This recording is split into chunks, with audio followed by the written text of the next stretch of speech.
Hello all, இந்த வீடியோவில் என்ன பார்க்க போகிறோம் அப்படின்னா ஸ்ட்ரென்த் ஆஃப் மெட்டீரியல்ஸில் காம்போசிட் பார்ஸ் பேஸ் பண்ணி அடுத்து தேர்ட் சம் பார்க்க போகிறோம். ஆல்ரெடி 2 சம் நான் சால்வ் பண்ணியிருக்கேன். ஸோ அந்த வீடியோஸ் பார்க்காதவங்க டிஸ்கிரிப்ஷனில் ப்ளேலிஸ்ட் லிங்க் கொடுத்துருக்கேன். தேவைப்படுறவங்க பாருங்கள், பார்த்துட்டு இந்த வீடியோ கண்டினியூ பண்ணுங்கள். ஓகேவா? ஸோ கொஸ்டின் பார்த்துடலாம். A steel rod and 2 copper rods together supports a load of 370 kN as shown in figure. The cross-sectional area of steel rod is 2500 mm square and of each copper rod is 1600 mm square. Find stresses in the rods. Take E, capital E for steel is equal to 2 into 10 power 5 Newton per mm square and for copper equal to 1 into 10 power 5 Newton per mm square கொடுத்துருக்காங்க. சரியா? So நமக்கு drawing கொடுத்துட்டாங்க, பார்த்துங்க. So என்ன சொல்கிறாங்க, first வந்து steel ராட்லாம், ஒரு ஸ்டீல் ராட் இருக்கான் and 2 copper rods, 2 copper rods இருக்கான். Together supports load of, so இது வந்து ஒரு லோடை வந்து சப்போர்ட் பண்ணுறது எவ்வளோனா 370 kN as shown in figure. So இதான் வந்து நம்ம கொடுத்துருக்க ஃபிகர். இதில் பாருங்கள், இந்த மாதிரி செட்டப் க்ரியேட் பண்ணியிருக்காங்க. அதாவது 2 கார்னர்லேயும் வந்து காப்பர் ராட்ஸ் கொடுத்துட்டாங்க. இது ஒரு காப்பர் ராடு, இதுவும் காப்பர் ராடு, சென்டரில் வந்து ஸ்டீல் ராடு. அது மாதிரி கனெக்ட் பண்ணிட்டாங்க. கனெக்ட் பண்ணி இதில் வந்து ஒரு 370 kN லோடு வந்து ஆக்ட் ஆகுதான். சரியா? இந்த மாதிரி கொடுத்துட்டாங்க. அதோட ஏரியாஸ் கொடுத்துட்டாங்க. Cross area of steel rod. So இந்த ஸ்டீலுடைய ஏரியா சென்டருக்கு தானே ஸ்டீலு, இது பாருங்கள் ஸ்டீல். இதோட ஏரியா வந்து எவ்வளோ 2500 mm square. Okay. And each copper rod, so ஒவ்வொரு தனித்தனியாக கொடுத்துருக்காங்க. ஈச் காப்பர் ராட், அப்போ ஒரு ராடோட ஏரியா வந்து 1600, இதோட ஏரியா 1600, இன்னும் இதோட ஏரியா 1600. ஓகேவா? ஸ்ட்ரெஸ்ஸஸ் கேட்டிருக்காங்க. ஸோ யூஸ்வலாக கேட்குறது தான். அப்புறம் யங்ஸ் மைனஸ் வேல்யூ கொடுத்துட்டாங்க. ஸ்டீலுக்கு வந்து வேல்யூ கொடுத்துருக்காங்க, காப்பரோட வேல்யூ கொடுத்துட்டாங்க. ஓகேவா? சரி, இதில் என்ன சேஞ்ச் அப்படின்னா, இந்த ட்ராயிங்கில் பாருங்கள், நமக்கு லென்த்து கொடுத்துருக்காங்க. அதாவது இது காப்பரா, இதான் காப்பர். ஸோ இந்த காப்பர் ராடுடைய லென்த்து எவ்வளோ 15 cm. இது வரைக்கும் 15 cm சொல்லிட்டாங்க. ஸோ ரிமைனிங் போர்ஷன் 10ன்னு கொடுத்துருக்காங்க. அப்போ இந்த மொத்த ஸ்டீலில் எவ்வளோ, ஆல்ரெடி இங்கே 15 இருக்குது, ப்ளஸ் இது 10 ரெண்டு ஆட் பண்ணால் 25. அப்போ ஸ்டீலுடைய மொத்த லென்த் வந்து எவ்வளோ 25 cm. புரியுதா? ஸோ காப்பர் வந்து 15, ஸ்டீல் வந்து மொத்தமாக ஆட் பண்ணிக்கோங்க 25. ஸோ இது நம்ம போட சம்மில் வந்து லென்த்தை பற்றி, ஃபஸ்ட் சம்மில் லென்த்தை பற்றி பேசியிருக்க மாட்டாங்க. ஸோ நார்மலாக போட்டோம். செகண்ட் சம்மில் லென்த்து கொடுத்துருப்பாங்க, ஆனால் சேம் லென்த்துன்னு சொல்லிடுவாங்க. ஸோ சேம் லென்த்துனாலும் பிரச்சனை இல்லை. அதே மாதிரி லென்த்தை பற்றியே எதுவுமே நம்ம கொஷின் டேட்டாவில் கொடுக்கல, ட்ராயிங்கில் கொடுக்கலனா ஓகே, நோ ப்ராப்ளம், நம்ம யூஸ்வலாக போடுற மாதிரி போட்டுடலாம். ஸோ இதுவும் அதே மாடல் தான், எந்த சேஞ்சுமே இல்லை. ஒரு சின்னதாக ஒரு கேல்குலேஷன் மட்டும் லைட்டாக மாற்றுவோம். சரியா? அது ரொம்ப ரொம்ப ஈஸி தான். அது என்னன்னு சொல்லி பார்த்துடலாம். சரியா? ஓகே. ஃபஸ்ட்டு கிவன் டேட்டா எழுதிடலாமா? கிவன் என்ன கொடுத்துருக்காங்க? ஸோ 2 மெட்டீரியல்ஸ், ஒன்று வந்து ஸ்டீல் ராடு, இன்னொன்று காப்பர் ராடு. ஓகே. லோடு கொடுத்து, லோடு எவ்வளோ 370 kN. அப்போ லோடு வந்து P = 370 kN. ஸோ கிலோ எவ்வளோ, கிலோனா 10⁻³ போடுவோம். அவ்வளோதான், 10⁻³ முடிஞ்சு. அடுத்தது இந்த cross section area of steel. So area கொடுத்துருங்க எவ்வளோ 2500. ஏரியா ஆஃப் ஸ்டீல் வந்து ஏரியா கேன் போடுங்க, ஸ்டீல் ராட்னா ASன்னு போட்டுருங்க. அவ்வளோதான், 2500 mm square. ஓகே. அடுத்தது காப்பருக்கு சீன் போட்டுங்க, AC எவ்வளோ ஈச். ஸோ ஒரு காப்பரோட ஏரியா, ஒரே ஒரு காப்பர் ராடு, அதோட ஏரியா வந்து 1600. நம்ம மொத்தம் 2 இருக்கா, அப்போ 1600 இன்ட்டு 2. ஓகேவா? எவ்வளோ வரும் 3200 mm square. ஓகே. அடுத்தது ஸ்ட்ரெஸ் கேட்டிருக்காங்க. ஓகே. இந்த modulus of velocity, Young's modulus value கொடுத்துருக்காங்கல்ல. E ஃபார் ஸ்டீலு, காப்பர், அது 2 எழுதிங்க. யங்ஸ் மாடலஸ் ஆஃப் ஸ்டீல் வந்து ES = 2.5 × 10⁻5 Newton per mm square. காப்பருக்கு வந்து 1 × 10⁻5. அப்போ EC = 1 × 10⁻5 Newton per mm square. ஓகேவா? ஓகே. இதெல்லாம் நம்ம கொஸ்டின் எடுத்தாச்சு. ஸோ நமக்கு ட்ராயிங்கில் என்ன டேட்டா இருக்குது, 2 டேட்டா இருக்குது. லென்த்து கொடுத்துருக்காங்க. So length of copper rod எவ்வளோ 5 cm. So length of copper, so லென்த்துக்கு L, காப்பருக்கு சீன் போட்டுக்கோங்க. எவ்வளோ 15 cm. நான் அதை மில்லிமீட்டரை சேஞ்ச் பண்ணிக்கிறேன். ஓகே. ஏன்னா இதில் மில்லிமீட்டரில் இருக்குது, நான் மில்லிமீட்டர் சேஞ்ச் பண்ணுவேன். அப்போது மில்லிமீட்டர் மாத்திரம் இன்ட்டு 10, 15 × 10 வந்து 150 mm. ஓகேவா? அடுத்தது ஸ்டீலுக்கு எவ்வளோ, ஆல்ரெடி இது 15, இந்த ரிமைனிங் போர்ஷன் 10. அப்போ 2 மொத்தமாக கூட்டினா நமக்கு ஸ்டீல் கிடச்சிருமா? அதுதான் லென்த் ஆஃப் ஸ்டீல் ராட்னா லென்த்துக்கு S, ஸ்டீல்னா LS = 15 + 10. இதில் இது 15 + ஒரு 10, 2 ஆட் பண்ணால் 25 cm. ஆனால் mm மாற்றுறேன். அப்போது 25 × 10 250 mm.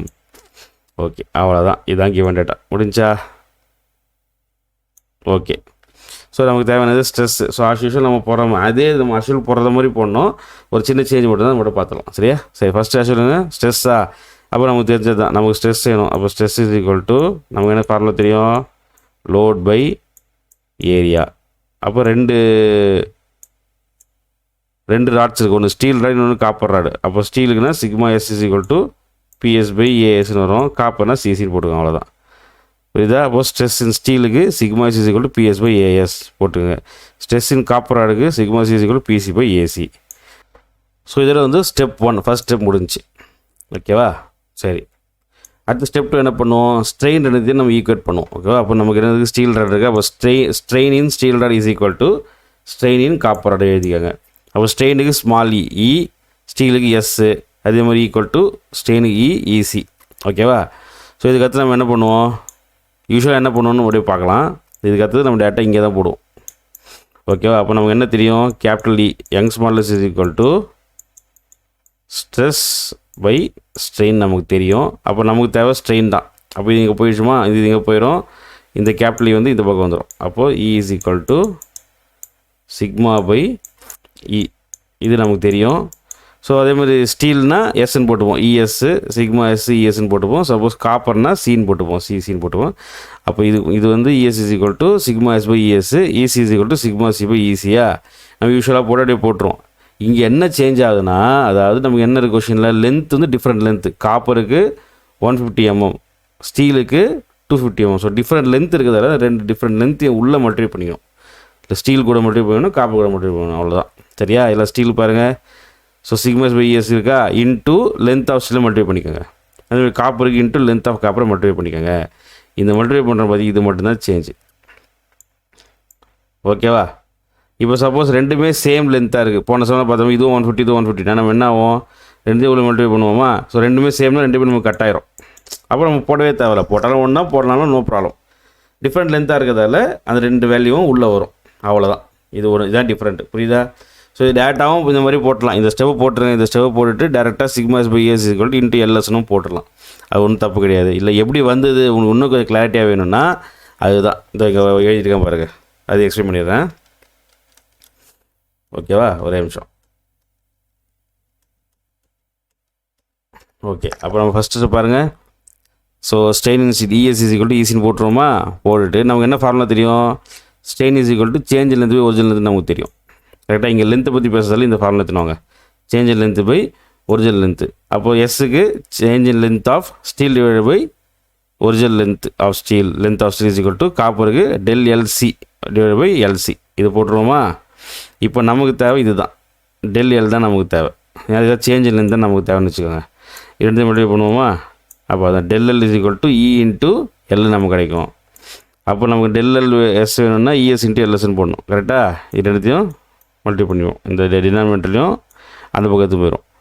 அப்போது நமக்கு தேவை டெல் எல்எஸ் அப்படின்னா, ஏன்னா சேஞ்ச் இன் லென்த்து மாற்றம் ஏற்படுது இல்லையா? அப்போ சேஞ்ச் இன் லென்த் தான் நமக்கு தேவை. அப்போ இஎஸ் இன்ட்டு எல்எஸ். இதுக்கு டெல் எல்சி வேணும்னு அப்படின்னா இசி இன்ட்டு, புரியுதா சொல்கிறது? இப்படி இங்கே சிரி அல்லது சிசின்னு இருக்குன்னு வச்சுக்கோங்க. அதுதான் நமக்கு டெல்சி வேணும்னா ரெண்டு மல்டிப்ளை பண்ணிப்போம். அதான் இங்கே பண்ணியிருக்கேன், இசி இன்ட்டு எல்சி. அப்போ நமக்கு இது ஆல்ரெடி வழக்கமாக பண்ணுறது தான். இது sigma S by ES into LS. இது வந்து sigma EC by EC into LC வந்துருச்சா? இதுதான் விஷயம். நீங்கள் டேரெக்டாக இதை போட்டு இன்ட்டு மல்டிப்ளை பண்ணி போகலாம், ஓகே தான். இல்லை இந்த மாதிரி நீங்கள் டெல் ஆக்சுவலாக இப்படி தான் வருது. ஸோ நம்ம இதில் இப்போ வந்து சேஞ்ச் லென்த் உள்ளே வந்ததால் சேஞ்ச் லென்த்தை உள்ளே கொண்டு வரணும். சேஞ்ச் லென்த்தை உள்ளே கொண்டு வந்து அது நம்ம என்ன பண்ணணும்? அதுலேருந்து ஒரு ரிலேஷனை கண்டுபிடிக்கணும். ஸ்ட்ரெயின் இன்ட்டு லென்த்துன்ற ரிலேஷனை கண்டுபிடிச்சி அப்புறம் அந்த ஸ்ட்ரெயினை நம்ம வந்து இந்த மாதிரி சிக்மா பை ஈன்னு மாற்றிட்டோன்னா நமக்கு வந்து கரெக்டாக இருக்கும், தெளிவாக இருக்கும். புரியுதா சொல்கிறது? ஓகே சரி, இது ஒன்று தான் சேஞ்ச், மற்றலாம் அதே சேம் தான். இது கிடச்சிருச்சா? அப்போ நம்ம என்ன பண்ணுவோம்? எல்லா வேலையும் சப்ஸ்டியூட் பண்ணுங்கள். எல்எஸ் சப்ஸ்டியூட் பண்ணுங்கள், length of steel, length of copper rod, ES EC எல்லாமே சப்ஸ்டியூட் பண்ணுங்கள். டேட்டாவில் இருக்குது. ஸ்டீலுக்கு எவ்வளோ? ஸ்டீலுக்கு 250, காப்பருக்கு 150. ஸ்டீலுக்கு 250, காப்பருக்கு 150. கேபிட்டல் இஎஸ் ஸ்மால் இஎஸ் இது எவ்வளோ? ஸ்டீலுக்கு வந்து 2 × 10⁵, காப்பருக்கு 1 × 10⁵. ஸோ அதை சப்ஸ்டியூட் பண்ணுங்கள். சப்ஸ்டியூட் பண்ணிட்டு நம்ம இதுக்கு கேல்குலேட் பண்ணுவோம். இதை கேல்குலேட் பண்ணோன்னா 2.5 சிக்மாசின்னு கிடைக்குது. ஈக்குவல் டு இதை நம்ம டிவைட் பண்ணோம் அப்படின்னா 3 சிக்மாசின்னு கிடைக்குது. அப்போ நம்ம சிக்மாஸை வச்சுப்போம். இது இந்த பக்கம் கொண்டு வந்தோம்னா 3/σc 2.5 3/2.5 நம்ம டிவைட் பண்ணோன்னா sigma S is equal to 1.2 sigma சின்னு கிடச்சிது. ஃபஸ்ட் ஈக்குவேஷன் வச்சுக்கோங்க. ஓகேவா? ஸ்டெப் 2 முடிஞ்சிச்சு. ஸ்டெப் 2 முடிஞ்சிச்சு. ஓகேவா? இதுதான். இப்போ இது ஓகேனா இதே இந்த மாடல் அப்படியே ஃபாலோ பண்ணிக்கோங்க. இல்லை எனக்கு இது ஒரு மாதிரி இருக்குது அப்படின்னு ஃபீல் பண்ணிங்கன்னா இதுவும் போடலாம். ஆர் இது நீங்கள் இது கூட போடலாம். டேட்டா இது கூட போடலாம். என்ன நம்ம பண்ணுறோம், இதை டிஃப்ரெண்ட் லென்த் வந்துச்சா, டிஃப்ரெண்ட் வந்துச்சுன்னா டேட்டா என்ன பண்ணுறீங்கன்னா இந்த ஸ்ட்ரெயின் போடாதீங்க, செகண்ட் ஸ்டெப் மட்டும் மாற்றிக்கங்க. என்ன பண்ணலாம் அப்படின்னா change in length of steel rod divide change in length of copper. ஏன்னா நம்ம தான் அதான் தேவை. கரெக்டாக change in length of steel divide by change in length of copper போட்டுக்கோங்க. ஸோ சேஞ்ச் இன் லென்த் என்னது டெல்லு எல். ஓகேவா? ஸ்டீலுக்கு எஸ்ஸு, அதே மாதிரி காப்பருக்கு சி, டெல் எல்சி. இது ரெண்டையும் கம்பேர் பண்ணுங்கள். அப்போ இந்த ஃபார்முலா இது வழக்கமாக போட லாஸ்ட் டைம் போட்டோம்ல அதே தான். இந்த சென்டென்ஸ் மட்டும் மாற்றிருக்கேன். அப்போ நமக்கு தெரியும் strain is equal change length original length. Change length வேணும்னா ரெண்டு மல்டிப்ளை பண்ணிக்கணும். Del L is equal to E into L. கரெக்டாக? அப்போ டெல் எல்சி வேணும்னா இசி இன்ட்டு எல்சி. எஸ் வேணும்னா del LS into ES into LS. அவ்வளோதான். புரியுதா? இதுக்கப்புறம் இந்த ஸ்டெப்பு இது டேட்டா தூக்கி சப்ஸ்டிட் பண்ணுற மாதிரி இருக்கும். இப்போ நம்ம ES is equal to sigma by இன்னு நமக்கு தெரியும். எஸ்எஸ்ன்னு போட்டுங்க. அவ்வளோதான். வந்துருச்சா? மற்றெல்லாம் அதே தான். சப்ஸ்டிட் பண்ணுங்கள். மல்டிப்ளை பண்ணி கால்குலேட் பண்ணால் sigma is equal to 1.2 sigma சின்னு கிடச்சிரும். புரியுதா சொல்கிறது? ஸோ நம்ம யூஸ்வலாக போகாமல் நீங்கள் ஸ்ட்ரெயினை ஈக்குவேட் பண்ணி ஸ்ட்ரெயின் இது உங்கள் கான்செப்ட் உங்களுக்கு இப்படி தான் வருதுன்னு சொல்லியிருக்கேன். நீங்கள் வேணால் டேரெக்டாக இதுக்கப்புறம் இந்த ஸ்டெப் கூட போட்டுக்கலாம். ஓகேவா? இந்த மாதிரி போட்டால் நல்லாயிருக்கும். பார்த்து போட்டுக்கோங்க. இதை எழுதி இதில் நம்ம இந்த ஸ்டெப்பை கொண்டு வரோம். புரியுதா? ஸ்ட்ரெயினை போட்டு ஸ்ட்ரெயின்லேருந்து சேஞ்சிலேருந்து போட்டு அப்புறம் இந்த ஸ்டெப்பை கொண்டு வரும். சப்போஸ் இது உங்களுக்கு கன்ஃபியூஷனாக இருந்துச்சுன்னா நீங்கள் என்ன பண்ணுறீங்கன்னா டிஃப்ரெண்ட் லென்த்தாக கொடுத்தாங்கன்னா செகண்ட் ஸ்டெப்போட சென்டென்ஸ் மட்டும் change in length of steel rod equal to change in length of copper rod. ஓகேவா? இதில் ஸ்டீல் காப்பர்னு இருக்குது. அதில் என்ன மெட்டீரியல் கொடுத்தோ அதை எழுதிக்கோங்க.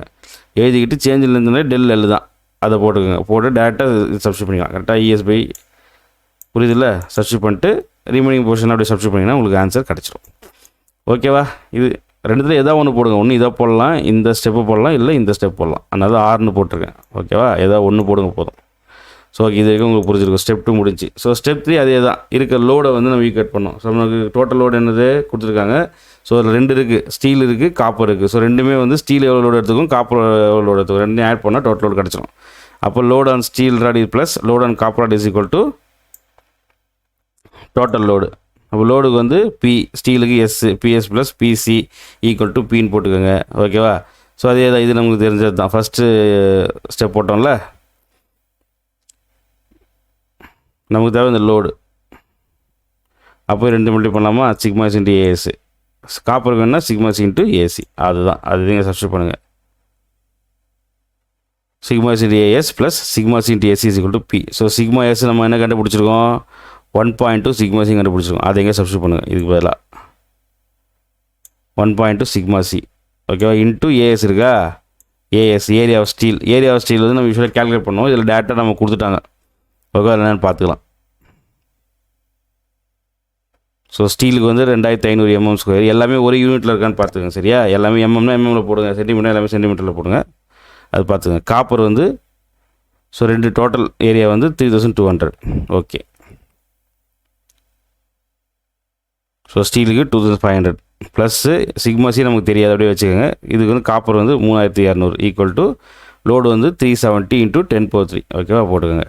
ஸோ இது நம்ம மல்டிப்ளை பண்ணோன்னா 1.2 2500 மல்டிப்ளை பண்ணால் 3000 வருது. 3000 sigma C plus 3200 sigma C is equal to 370 × 10⁻³. So ரெண்டுத்தையும் ஆட் பண்ணோன்னா 6200 sigma C is equal to 370 × 10⁻³. So டிவிஷனில் இந்த பக்கம் கொண்டு வந்தீங்க அப்படின்னா sigma C is equal to 370 × 10⁻³ divide by 6200. So இது ரெண்டுத்தையும் நம்ம டிவைட் பண்ணோம் அப்படின்னா answer sigma C is equal to 59.60 Nm/mm² கிடைக்குது. ஓகேவா? இப்போ சிக்மா சி தெரிஞ்சிச்சா? இப்போ சப்ஸ்டியூட் சிக்மா சி வேல்யூ இதை வந்து ஈக்குவேஷன் 1ல் நீங்கள் சப்ஸ்டியூட் பண்ணலாம். ஓகேவா? அப்போ சப்ஸ்டியூட் பண்ணால் sigma C is equal to 1.2 × sigma C.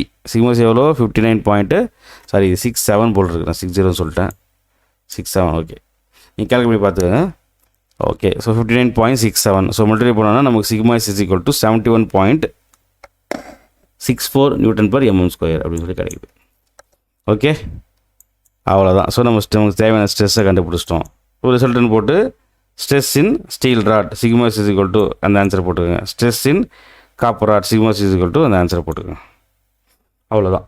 Some. So some புரிஞ்சுக்க நினைக்கிறேன். ரொம்ப ஈஸியான சம் தான் இது. காம்போசிட் பாரில் 3 ஸ்டெப்பு தான். ஒன்று ஃபஸ்ட்டு ஸ்ட்ரெஸ் எழுதிடுங்க, செகண்டு ஸ்ட்ரெயின் எடுத்து ஈக்குவேட் பண்ணணும், மூணாவது டோட்டல் லோடு வந்து ஈக்குவேட் பண்ணணும்.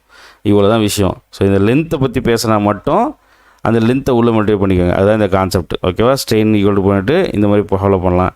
இல்லை எனக்கு ஸ்ட்ரெயின் நான் ஒரு மாதிரி இருக்குன்னு நீங்கள் ஃபீல் பண்ணுங்க, டேரெக்டாக சேஞ்ச் லென்த்தை போட்டுட்டு அதுலேருந்து போனீங்கன்னா நமக்கு வந்து இந்த ஸ்டெப் ஈஸியாக வந்துடும். ஓகேவா? இவ்வளோ தான். ஸோ புரிஞ்சுக்க நினைக்கிறேன். ஸோ வீடியோ பிடிச்ச வீடியோக்கு லைக் பண்ணுங்கள், சேனல் சப்ஸ்கிரைப் பண்ணுங்கள், உங்கள் ஃப்ரெண்ட்ஸுக்கு வீடியோ ஷேர் பண்ணுங்கள். ஓகேவா? நிறைய வீடியோஸ் வரப்போகுது, அதனால் வந்து சப்ஸ்கிரைப் பண்ணுங்கள். அடுத்த வீடியோவில் பார்க்கலாம். பாய்.